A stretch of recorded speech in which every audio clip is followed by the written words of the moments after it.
नमस्कार, मी प्रोफेसर उज्ज्वला भोर, मराठी विभाग राव बहादूर नारायणराव बोरावके महाविद्यालय श्रीरामपूर। विद्यार्थी मित्रांनो, मागील काही भागांपासून आपण MA भाग 2 या वर्गाच्या पेपर क्रमांक 5 म्हणजेच प्रसार माध्यमे आणि भाषिक कौशल्य या विषयाच्या अंतर्गत वेगवेगळ्या घटकांविषयी आपण जाणून घेत आहोत। मागच्या भागामध्ये आपण मुद्रित माध्यमाच्या जाहिरातीचे घटक आपण समजून घेतलेले आहे किंवा त्याच्याबद्दल आपण जाणून घेतलेला आहे। आज या घटकांची रचना जाहिरात संहिता निर्माण करताना म्हणजे जाहिरातीचं लेखन ज्याला आपण म्हणतो ते लेखन करताना या घटकांचा वापर कुठे केला पाहिजे, कसा केला पाहिजे, म्हणजे त्याची रचना, घटकांची रचना आपण साधारणतः कशी केली पाहिजे किंवा कशी असते, त्यावेळी ती रचना करताना आपण कोणती आपली कल्पना आपण वापरू शकतो किंवा वापरली पाहिजे, तर याविषयी थोडीशी माहिती आपण घेणार आहोत।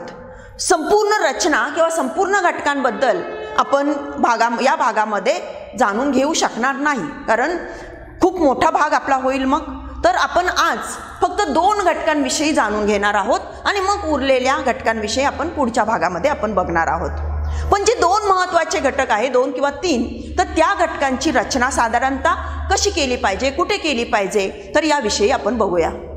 मग आपण मागच्या तासाला आपण बघितलेलं होतं की जाहिरातीचे एकूण 6 घटक किंवा 6 भाग आपण म्हटले, तर त्या 6 भागांपैकी सगळ्यात महत्त्वाचा किंवा पहिला भाग आपण बघितलेला होता तो म्हणजे मथळा आणि घोषवाक्य। मग मथळा म्हणजे नेमकं काय हे मी मागच्या तासाला सांगितलेलं आहे, आज परत मी तुम्हाला स्मरण करून देते की मथळा म्हणजे जाहिरातीमध्ये वापरलेलं असं अल्पाक्षर रमणीय वाक्य की जे वाक्य ग्राहकाला किंवा वाचणाऱ्याला आकर्षित करणारं असतं, त्याचं लक्ष वेधून घेणारं असतं आणि साधारणतः त्याला त्या जाहिरातीची कल्पना येईल किंवा अंदाज येईल, म्हणजे ती जाहिरात कशाची आहे, काय आहे वगैरे, तर याचा थोडासा तरी अंदाज येईल, या पद्धतीचं ते वाक्य असतं। त्या वाक्याला म्हटलं जातं मथळा। साहजिकच हा मथळा किती तर वेगवेगळ्या प्रकारामध्ये सुद्धा असू शकतो। मी इथे काही प्रकार उल्लेखित केलेले आहे बघा। आवाहनात्मक मथळा, प्रश्नार्थक मथळा, निवेदनपर मथळा, भावनात्मक मथळा, आणखीन असे वेगवेगळे संवादात्मक मथळा किंवा आणखीन काही वेगवेगळे प्रकार आहेत। तुम्हाला मला वाटतं वेगवेगळ्या ग्रंथांची जी नावं सांगत असते त्याच्यामध्ये एक नाव तुम्हाला मी सांगितलेलं असेल, ते म्हणजे चंद्रकांत भोंजाळ आणि प्रसन्नकुमार अकलूजकर। तर या दोघांची नावं मी तुम्हाला कधीतरी सांगितलेली असते, किंवा आणखीन गंगापूरकर, तर प्रसन्नकुमार गंगापूरकर वगैरे। तर या लोकांनी जाहिरातीविषयी काही लिहिलेलं आहे। त्यांनी तर जवळजवळ या मथळ्यांचे 15 प्रकार सांगितलेले आहे। म्हणजे असे वेगवेगळे 15 प्रकार किंवा 15 प्रकारामध्ये मथळा देता येऊ शकतं असं त्यांनी सांगितलेलं आहे।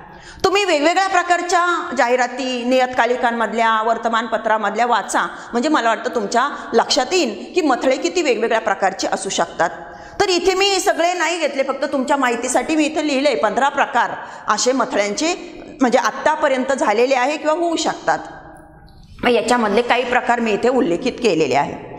आवाहनात्मक मथळा, आवाहनात्मक मथळा म्हणजे काय, तर तुम्हाला एक प्रकारची विनंती केलेली असते, तुम्हाला एक प्रकारचे आवाहन केलेलं असतं आणि मग त्यामधून म्हणजे जणू तुम्हाला आवाहन करून तुम्हाला ते प्रवृत्त केलं जातं ती वस्तू घेण्याला किंवा तो विचार म्हणजे अंगीकारायला, तो विचार आपल्या कृतीमधून आणण्यासाठी एक प्रकारचं आवाहन केलेलं असतं। म्हणजे समजा उदाहरणार्थ एखादी आपण सामाजिक राष्ट्रीय संदेश देणारी जाहिरात हा एक प्रकार आपण पाहिलेला आहे। त्याच्यामधून काय केलेलं असतं, तर लोकांपर्यंत विचार पोहोचवायचा असतो, एखादा संदेश लोकांपर्यंत पोहोचवायचा असतो आणि मग त्यासाठी लोकांना विनंती केलेली असते की समजा उदाहरणार्थ की जे मुलापेक्षा मुलगी नसते कमी, नका करू तिची हानी, आहे की नाही, म्हणजे तिची हानी करू नका, तिला गर्भातच मारून टाकू नका, कारण मुलापेक्षा मुलगी कुठेही कमी नसते। मग हे काय आहे, एक प्रकारे तुम्हाला विनंती केली जाते आहे, तुम्हाला आवाहन केलं जातं आहे। मग अशा प्रकारचा जो मथळा असतो त्याला काय म्हटलं जातं, आवाहनात्मक मथळा। आता हा मथळा बघा कसा आहे की मुलापेक्षा मुलगी नाही कुठे कमी, नका करू तिची गर्भातच हानी। हा मथळा घोष वाक्य सुद्धा आहे, कारण कानाला आणि मनाला गोड वाटणारं असं हे वाक्य आहे. ताल लयबद्धता साधणारं वगैरे अशा प्रकारचं हे वाक्य आहे. काहीतरी घोषित करणारं, काहीतरी तुम्हाला म्हणजे तुमच्यापर्यंत पोहोचवणारं असं ते वाक्य आहे. आणि त्यामुळे तो म्हणजे ते घोष वाक्य आहे. पण ते घोष वाक्य मथळा म्हणून सुद्धा जाहिरातीमध्ये वापरलं जातं, हे मी तुम्हाला आधीच सांगितलेलं आहे. तर या पद्धतीने म्हणजे आवाहन केलेलं आहे. किंवा मग अशाच पद्धतीने पोलिओच्या डोसच्या बाबत सुद्धा आवाहन केलेलं असतं एखाद्या जाहिरातीमधून, की आपल्या मुलाला अपंगत्व येण्यापासून वेळीच सावध व्हा, आहे की नाही, अशा पद्धतीचं. आणि मग तुम्हाला आवाहन केलेलं असतं की असं करू नका, हे असं करा की जेणेकरून तुमचा पुढचा धोका टळेल किंवा तुमचं भविष्यामध्ये काहीतरी चांगल्या पद्धतीचं तुम्हाला मिळेल. मग जसं एखाद्या संदेशपर जाहिरातीमध्ये असतं तसंच मग म्हणजे आजच घरी घेऊन या, आजच आपल्या घरी घेऊन या, आपल्याला उन्हाळ्यामध्ये म्हणजे काय देणारा, तर थंडगारपणाचं सुख देणारा असा रेफ्रिजरेटर किंवा फ्रीज तर आजच घरी घेऊन या. किंवा मग ही संधी दवडू नका, म्हणजे 2 वर 1 फ्री मिळण्याची जी संधी आहे ती दवडू नका. तर अशा पद्धतीने आवाहन करून तुम्हाला एक प्रकारे ते प्रवृत्त केलं जातं. अशा पद्धतीचे जे मथळे दिले जातात त्याला आवाहनात्मक मथळे म्हटलं जातं. कधी कधी प्रश्नार्थक मथळे असतात, म्हणजे तुम्हाला प्रश्न विचारलेला असतो म्हणजे वाचणाऱ्याला, आणि त्याच्यामधून वाचणाऱ्याच्या डोक्यामध्ये जो प्रश्न आलेला नसतो, कधी त्याच्या डोक्यामध्ये जो विचार आलेला नसतो, त्याने त्या पद्धतीने कधी विचार केलेला नसतो, तो प्रश्न तुमच्या डोक्यामध्ये घालून तुम्हाला विचार करायला लावलं जातं. आणि मग तुम्ही आपापच त्या पद्धतीने विचार करून म्हणजे ग्राहक त्या पद्धतीने विचार करून मग ते खरोखर ते उत्पादन घ्यायचं की नाही किंवा किती आवश्यक आहे नाही असं त्याच्या डोक्यामध्ये सुरू होतं आणि आपापच तो म्हणजे घेण्याकडे त्याचा कल निर्माण होतो. मग समजा उदाहरणार्थ प्रश्नार्थक मथळा कसा असू शकतो, तर म्हणजे एखाद्या अपघाताचं चित्र दाखवलेलं असतं आणि त्याच्या सोबतीने मग दाखवलेलं असतं, हे आपल्याही बाबतीत घडू शकतं, हे आपल्याही बाबतीत घडू शकतं असं घडू द्यायचं. म्हणजे तुम्हाला जन्म तुमचा माहीत आहे पण मृत्यू कधी येईल माहीत नाही. मग असा मृत्यू कधी येईल हे माहीत नसेल तर तुम्हाला तुमच्या कुटुंबियांना किंवा तुमच्या पुढच्या म्हणजे लोकांना हे असं काही धोक्यामध्ये टाकावंसं वाटतंय का? तर मला वाटतं नक्कीच कुणालाच असं वाटत नाही की आपल्या हयातीमध्ये तर आपल्या घरातले सुखी राहावे असं प्रत्येकाला वाटतच असतं, त्याच्यासाठी प्रत्येकाची धडपड असतेच. पण आपलं काही बरं वाईट झालं तरी आपल्या कुटुंबियांवर कुठल्याही प्रकारचं गडांतर येता कामा नये असंही प्रत्येकाला वाटत असतं. त्याच्यासाठी सुद्धा प्रत्येक माणूस धडपड करत असतो, कारण आपल्या कुटुंबियाविषयी त्याला खूप प्रेम असतं, खूप माया असते. आणि मग यालाच पकडून नेमका असा प्रश्न केला जातो की तुमच्या कुटुंबाला तुम्ही अडचणीत टाकणार, संकटात टाकू इच्छिता? तर नक्कीच नाही, त्याचं उत्तर नक्कीच नाही. मग असा प्रश्नार्थक मथळा बनवून आपल्या मनामध्ये तो प्रश्न सोडून दिला जातो. तर अशा पद्धतीचे जे काही म्हणजे प्रश्न सोडून त्याचं उत्तर आपल्याला शोधायला लावणारं आणि ते उत्तर आपोआपच त्या उत्पादनाकडे किंवा त्या विचाराकडे घेऊन येणारं असा जे काही म्हणजे मथळा असतो प्रश्नार्थक, तुम्हाला प्रश्न करून तो प्रश्न तुमच्या मनामध्ये सोडून त्या अनुषंगाने तुम्हाला उत्तर शोधायला लावणारा असा, तर त्याला म्हटलं जातं प्रश्नार्थक मथळा. नंतर निवेदनपर मथळा म्हणजे नुसतंच निवेदन केलेलं असतं, नुसतं तुम्हाला सांगितलं जातं, तुम्ही काय करायचं नाही करायचं ते तुम्ही ठरवू शकता, पण तुम्हाला ते निवेदन केलं जातं, ते सांगितलं जातं काय की आमच्याकडे सुद्धा अमुक अमुक आहे. म्हणजे समजा मी आत्ता म्हटल्याप्रमाणे की म्हणजे फ्रीज हा तुम्ही घ्याच असं काही नाही, पण आमच्याकडे जो फ्रीज आहे तो अधिक पॉवरचा आहे, अधिक अमुक आहे, अशा पद्धतीने जे तुम्हाला सांगितलं जातं. तर अशा पद्धतीने केवळ माहिती करून देणारा किंवा केवळ सांगणारा असा जो म्हणजे वाक्यातला मथळा असतो त्याला निवेदनपर मथळा म्हटला जातो. भावनात्मक मथळा म्हणजे तुमच्या भावनांना हात घालणारा, म्हणजे तुमच्या भावनांना हात घालून तुम्हाला त्यासाठी प्रवृत्त करणारा. मग समजा म्हणजे कुणाही आईला असं वाटत असतं की आपलं बाळ निरोगी व्हावं, सुदृढ व्हावं, सुस्वरूप व्हावं, गोरं व्हावं, बाळ म्हणजे काळं भोर दाट केसांचं जाऊळ असलेलं व्हावं. मग असं त्या आईला किंवा त्या गर्भवतीला तिच्या त्या स्वप्नाला किंवा तिच्या त्या भावनेला हात घालणारा नेमका मथळा बनवला जातो आणि त्याच्यामधून तशा पद्धतीने म्हणजे ती भावनात्मक असा मथळा म्हणजे बनवून मग त्या पद्धतीने एक प्रकारचं गारुड आपण जे म्हणतो मनावर, ते ग्राहकांच्या मनावर गारुड केलं जातं. मग त्या अशा म्हणजे जोडप्याला नवदाम्पत्य म्हणजे असतं ते, त्याला असं मथळा तो दिला जातो. काय की आपल्याही मनातला राजकुमार आपल्या घरात यावा असं वाटतंय ना, मग अमुक घ्या पद्धतीने. किंवा आपलं बाळ गुटगुटीत सुंदर कृष्णासारखं होण्यासाठी अमुक.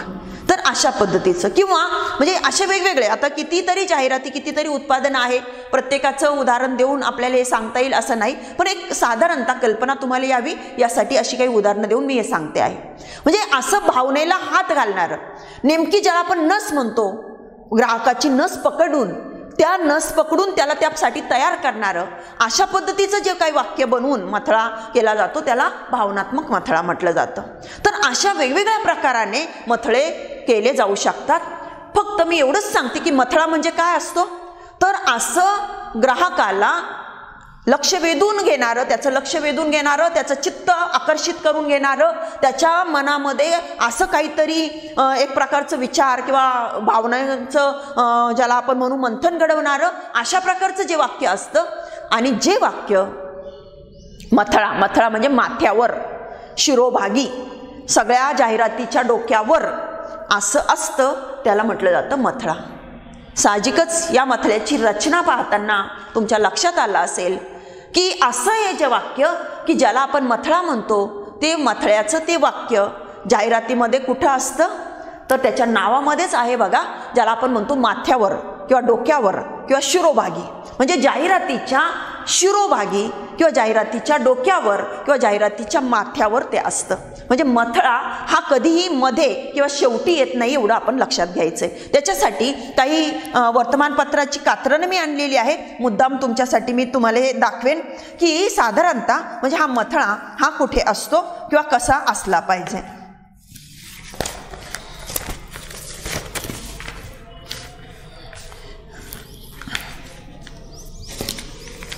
आता बघा, इथे ही एक जाहिरात आहे.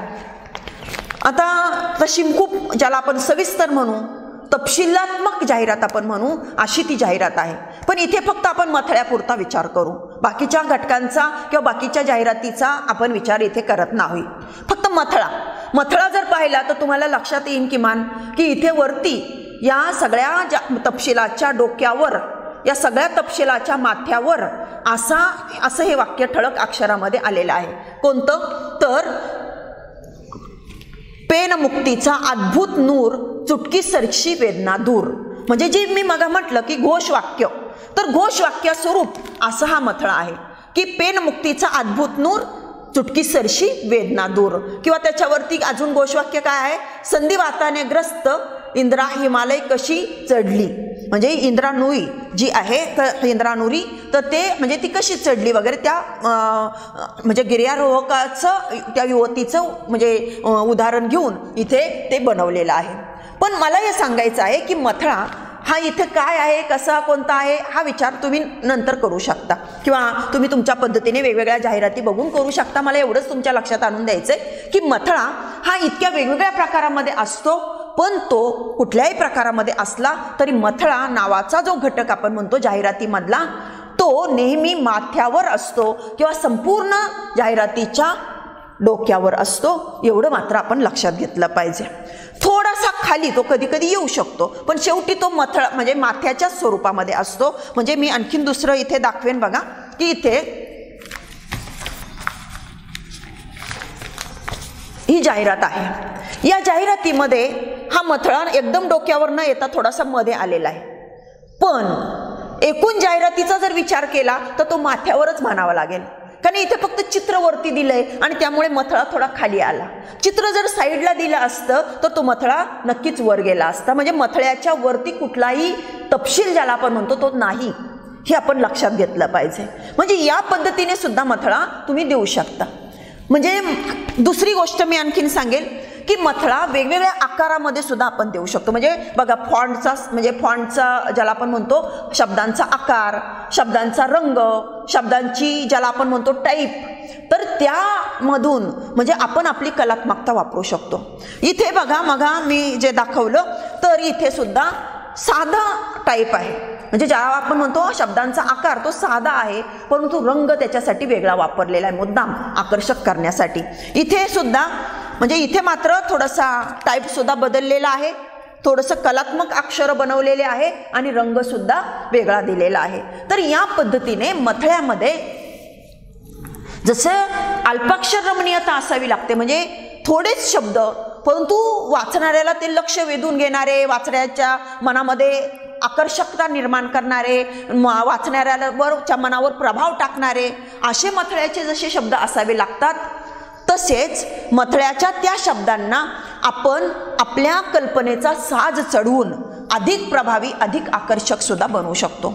मग हा मुद्रित माध्यमासाठीच्या मथळ्यामध्ये आपण विचार करतो आहोत की इथे आपल्याला जशी आपली शब्द कला वापरावी लागते, म्हणजे थोडे शब्द पण नेमकेच शब्द पण प्रभावी पण आकर्षक, जे आपल्याला सांगायचंय किंवा आपल्याला जो हेतू साध्य करायचा आहे, जे आपलं उद्दिष्ट आहे ते उद्दिष्ट साध्य करणारे, थोडक्यात साध्य करणारे, थोड्या शब्दांमध्ये साध्य करणारे, असं जसं असावं लागतं तसं त्या शब्दांना आपण ज्याला आपण म्हणू अलंकार, ते अलंकार सजवून आणखीन आपण नटवू शकतो.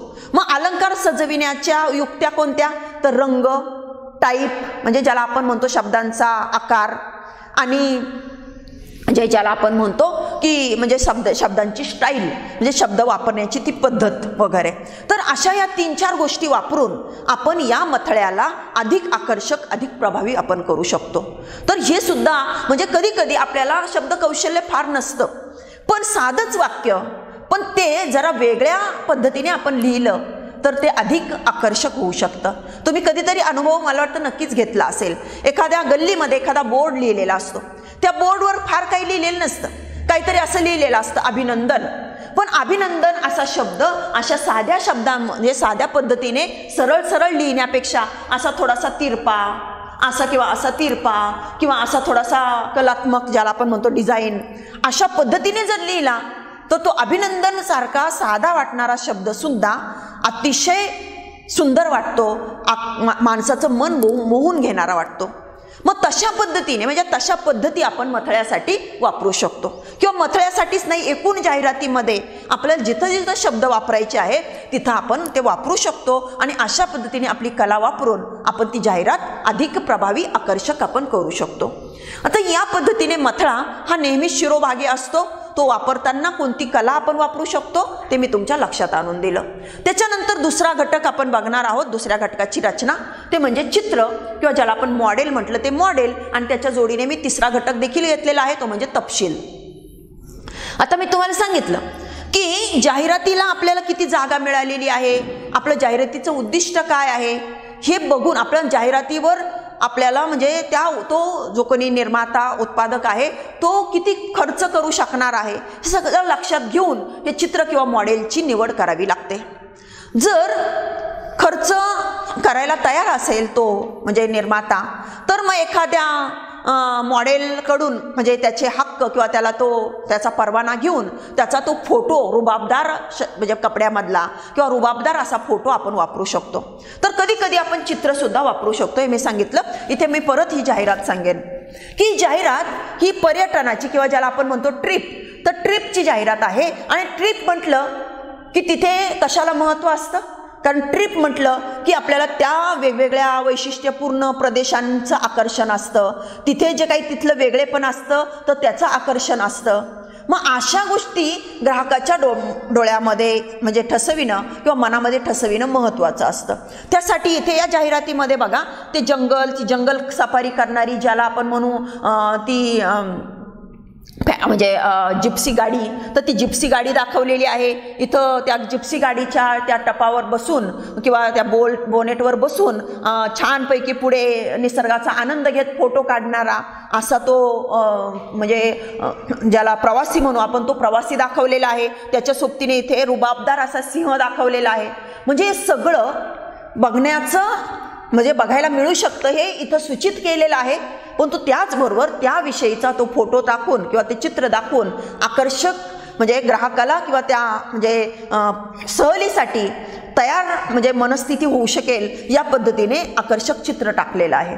तर दुसरीकडे म्हणजे दुसऱ्या या जाहिरातीमध्ये मी सांगेन की इथे हे स्वामला नावाचं जे काही च्यवनप्राश सारखं औषध आहे किंवा जे काही खाण्याची गोष्ट आहे तर ती इथे दाखवलेली आहे. साहजिकच तिची बरणी इथे दाखवलेली आहे.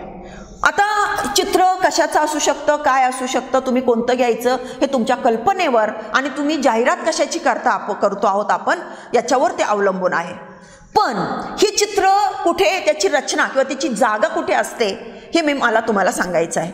जाहिरातीमध्ये याची जागा कुठे असली पाहिजे, कुठे असते तर जाहिरातीमध्ये याची जागा दर्शनी स्वरूपामध्ये म्हणजे पटकन बघितल्याबरोबर त्या ग्राहकाला ते चित्र त्याच्या मनामध्ये भरलं पाहिजे, त्याच्या डोळ्यामध्ये भरलं पाहिजे अशा ठिकाणी आणि अशा आकारामध्ये असावं लागतं. आणि म्हणून इथे बघा की बरणी आहे, पण बरणी असून सुद्धा ती एवढ्या मोठ्या आकारात दाखवलेली आहे आणि अशी तुमच्या नजरेला भरेल, बघणाऱ्याच्या नजरेला भरेल अशा पद्धतीने दाखवलेली आहे.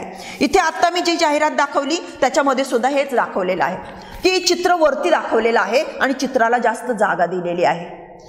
तर इथे ही सुद्धा पर्यटन विषयक जाहिरात आहे. इथे सुद्धा त्या विशिष्ट प्रदेशामधली नृत्य करणारी ती तरुणी दाखवलेली आहे. तिकडचा तिचा त्या नृत्याचा पोशाख दाखवलेला आहे, त्याला जास्त जागा दिलेली आहे. रंगसंगती सुद्धा एक विशिष्ट वापरलेली आहे.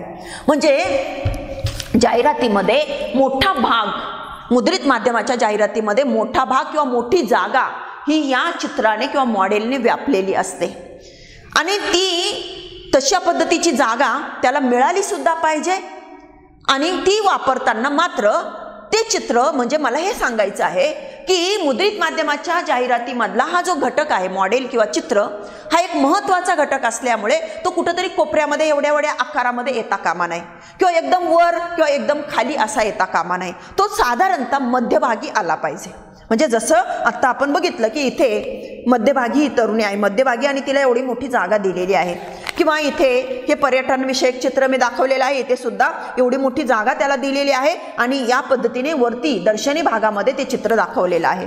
किंवा मी आत्ता जे हे म्हणजे च्यवनप्राश सारख्या औषधाचं चित्र म्हणजे जाहिरात दाखवली याच्यामध्ये ही बरणी अशी मध्यभागी दाखवलेली आहे मोठ्या स्वरूपामध्ये. तर या पद्धतीने म्हणजे चित्राला मुद्रित माध्यमाच्या जाहिरातीमध्ये एक किंवा दोन चित्र, जास्तीत जास्त 3 चित्र वापरण्याला वाव असतो. म्हणजे आपल्याला जागा किती मिळालेली आहे जाहिरातीला त्याच्यावर. पण साधारणतः म्हणजे 3 किंवा 4 पर्यंत 4च्या वरती चित्र मुद्रित माध्यमाच्या जाहिरातीमध्ये येऊच नये. मुळात 4 सुद्धा येऊ नये, पण आपल्याला बऱ्यापैकी ज्याला आपण कॉलम म्हणतो तो कॉलम मिळालेला असेल, जागा मिळालेली असेल तर 4 चित्र येऊ शकतात. पण जितकी तुम्ही चित्र जास्त घ्याल तितकी तुमची जी स्पष्टता आहे ती कमी कमी होत जाते. हेही आपण म्हणजे लक्षात घेतलं पाहिजे. आणि म्हणून 4 चित्र वापरण्यापेक्षा 1 किंवा 2च चित्र आपण वापरायचे, 1 किंवा 2च मॉडेल आपण वापरायचे, पण ते लोकांच्या नजरेत भरतील अशा पद्धतीने वापरायचे असतात. आणि ते वापरताना ते जाहिरातीचा उद्देश आपला जो आहे तो सफल करतील, तो यशस्वी करतील किंवा म्हणजे तो संपन्न करतील याचाही विचार आपण करायचा असतो. साहजिकच हे चित्र हा महत्त्वाचा घटक असतो, त्यामुळे त्याला मध्यभागी किंवा दर्शनी जागा द्यायची असते. म्हणजे त्याचं स्थान किंवा त्याची जागा कुठे असते, जशी मथळ्याची जागा ही माथ्यावर असते, डोक्यावर असते, तशी चित्र किंवा मॉडेलची जागा ही मध्यावर असते. हेही आपण लक्षात घेतलं पाहिजे. आणि याच्या जोडीने जो तपशील लिहायचा असतो तो मात्र थोडासा बारीक अक्षरामध्ये लिहायचा असतो. इथे सगळा तपशील आलेला आहे बघा या जाहिरातीमध्ये. पण या तुलनेमध्ये हा तपशील छोट्या अक्षरामध्ये आहे. पण छोट्या अक्षरामध्ये असून सुद्धा तो लोकांनी वाचावा, तो लोकांना वाचण्याची म्हणजे त्यांची इच्छाशक्ती जागृत व्हावी यासाठी वेगळ्या पद्धतीने, वेगळ्या टाईपमध्ये म्हणजे अशी कल्पना वापरलेली आहे. आणि मग अशा वेगळ्या पद्धतीने तो मजकूर दिलेला आहे. म्हणजे या पद्धतीने आपण मजकूर देऊ शकतो किंवा तुम्ही ज्याला आपण सहज सरळ पॅरेग्राफ म्हणतो, परिच्छेद म्हणतो, त्या परिच्छेदामध्ये सुद्धा म्हणजे मजकूर देता येऊ शकतो. इथे तसा दिलेला आहे बघा. इथे थोडासा परिच्छेद स्वरूप मजकूर दिलेला आहे किंवा इथे सुद्धा परिच्छेद स्वरूप मजकूर दिलेला आहे. आता अशा पद्धतीने मजकुराची जागा ही नेहमी चित्राला जोडून असते किंवा त्या मॉडेलच्या म्हणजे चित्राला फोटोला जोडून असते, हे आपण लक्षात घेतलं पाहिजे.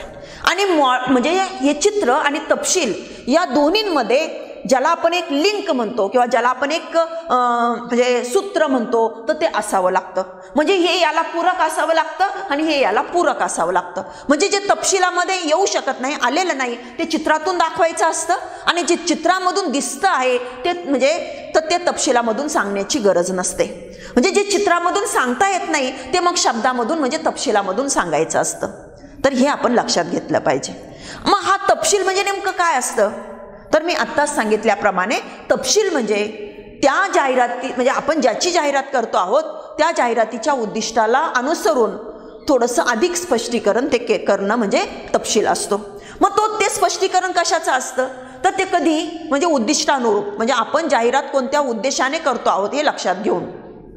कधी आपल्या उत्पादित वस्तूचे घटक म्हणजे लोकांच्या मनामध्ये शंका असते. म्हणजे उदाहरणार्थ मी आत्ता जे हे दाखवलं की च्यवनप्राश सारखं हे औषध, मग लोकांच्या मनामध्ये शंका असते, अरे याच्यामध्ये काय घटक असतील, नैसर्गिक वापरलेले म्हणजे ज्याला आपण नॅचरल म्हणतो तसेच वापरलेले असतील ना, का काही वेगळे विघातक काही रासायनिक द्रव्य असतील, तसे असतील तर मग नको आपल्याला वगैरे, असं लोकांच्या मनामध्ये असू शकतं. मग लोकांना याची खात्री पटावी म्हणून कधी कधी वस्तूचे घटक त्या तपशिलामधून सांगितलेले असतात की च्यवनप्राश कशा कशाने बनलेला आहे, तर मग आवळा, हिरडा, अमुक धमुक या सगळ्या नैसर्गिक वनस्पतींनी. तर अशा पद्धतीने किंवा कधी विशेष सांगितलेले असतात. विशेष म्हणजे आमचं हे उत्पादन इतरांपेक्षा वेगळं कसं आहे किंवा त्याच्यामध्ये नेमकं वैशिष्ट्यपूर्ण काय आहे, तुमच्या उपयोगी काय आहे, तुमच्या जीवनाच्या दृष्टीने महत्त्वाचं असं काय आहे. तर अशा पद्धतीचे कधी विशेष सांगितलेले असतात. कधी ओळख दिलेली असते, माहिती दिलेली असते. कारण बऱ्याच वेळा असं होतं की एखादी वस्तू नवीन असते बाजारात किंवा ग्राहकांच्या दृष्टीने त्यांना वापरण्याची माहिती नसते, मग ते कसं वापरावं तर त्याच्याविषयीची माहिती दिलेली असते. म्हणजे उदाहरणार्थ अँड्रॉइड फोन असेल, त्याचं पुढचं व्हर्जन असेल, एखादा कॉम्प्युटर असेल किंवा मग एखादी गिरणी असेल घरामधली. बऱ्याच वेळा म्हणजे खेड्यामधल्या गृहिणींना माहिती नसतं की गिरणी कशी वापरायची, त्याच्या चाळण्या कशा बसवायच्या, कोणतं धान्य दळताना कोणती चाळणी वापरायची वगैरे. तर अशा काही गोष्टींची ओळख करून दिली जाते. कधी महत्त्व सांगितलं जातं, म्हणजे नेमकं त्या वस्तूचं काय महत्त्व आहे. उदाहरणार्थ आता हे च्यवनप्राश हे घटक सगळे आहे, पण मग हे च्यवनप्राश का महत्त्वाचं, का खायचं, तर याविषयी लोकांमध्ये जागरूकता नसते. मग त्या दृष्टीने महत्त्व सांगितलं जातं. तर अशा विविध अनुषंगाने हा तपशील किंवा मजकूर जाहिरातीचा तयार होत असतो आणि तो लोकांनी आवर्जून वाचावा. कारण आपण देत असतो ते लोकांनी वाचण्यासाठी. लोकांनी वाचलंच नाही तर काही उपयोग नाही देण्याचा. आणि म्हणून तो तपशील देताना सुद्धा अतिशय नेमक्या स्वरूपामध्ये तो द्यायचा असतो. उगीच फापट पसारा करायचा नसतो किंवा विनाकारण नको त्या गोष्टी आपण तिथे लिहायच्याच नसतात. तर नेमक्या शब्दामध्ये नेमकं महत्त्वाचं सारभूत सांगणारा जो काही तपशील किंवा जो काही मजकूर त्याला जाहिरातीचा तपशील म्हटलं जातं. हा तपशील मग सुटेपानाने आपण देऊ शकतो की मी आत्ता दाखवल्याप्रमाणे परिच्छेदामध्ये सुद्धा देऊ शकतो. पण तो देताना लोकांनी आवर्जून वाचावा किंवा लोकांना त्याच्यामधलं निदान ठळक ज्याला आपण म्हणतो हायलाईट आपल्याला जे करायचं ते तरी लोकांच्या नजरेत भरावं, यासाठी वेगवेगळ्या आपल्या कल्पना ज्या आहेत त्या आपण वापरू शकतो. इथं जशी कल्पना वापरलेली आहे तशी.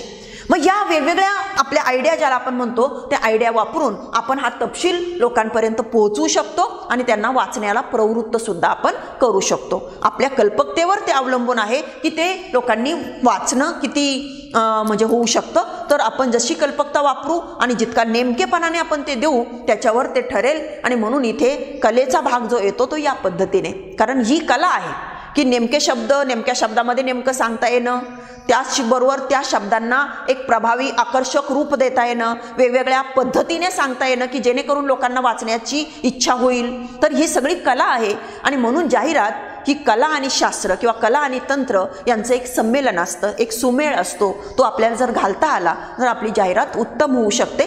तर या जाहिरातीमधल्या बाकीचे जे घटक आणि त्यांची रचना ही आपण पुढच्या भागामध्ये बघू.